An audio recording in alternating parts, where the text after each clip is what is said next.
Bonjour, je vais reprendre les notes de cours de la semaine dernière sur les équations différentielles. Donc je rappelle, une équation différentielle, c'est une équation qui comprend la dérivée de la fonction et la fonction elle-même, ou les dérivées de plus haut ordre, y seconde par exemple.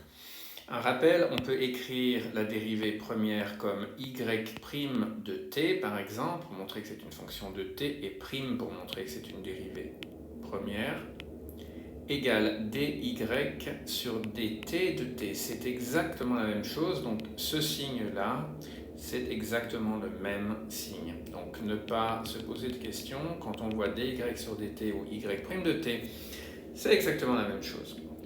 Donc maintenant, on a une équation différentielle qui comprend donc la première dérivée, un coefficient qui est en général donné, et la fonction elle-même qui est égale à un terme de droite qui est une source extérieure ou un puits extérieur. Donc on a donné l'exemple d'un lac par exemple qui pouvait se faire remplir par la pluie et en même temps pouvait se vider par l'intermédiaire d'un puits par exemple.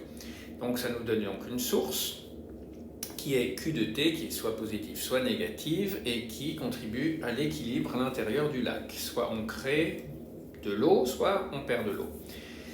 Et ça nous donne une équation d'équilibre, qui est une équation comme celle-ci. Et maintenant, on va s'intéresser au cas qui s'appelle un cas non séparable. Donc c'est ce que j'ai écrit ici.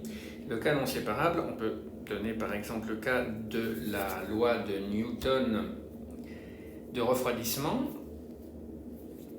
Donc, cela signifie qu'on a une plaque et que cette plaque est maintenue à une certaine température et que l'environnement a une certaine température T environnement. Voilà, donc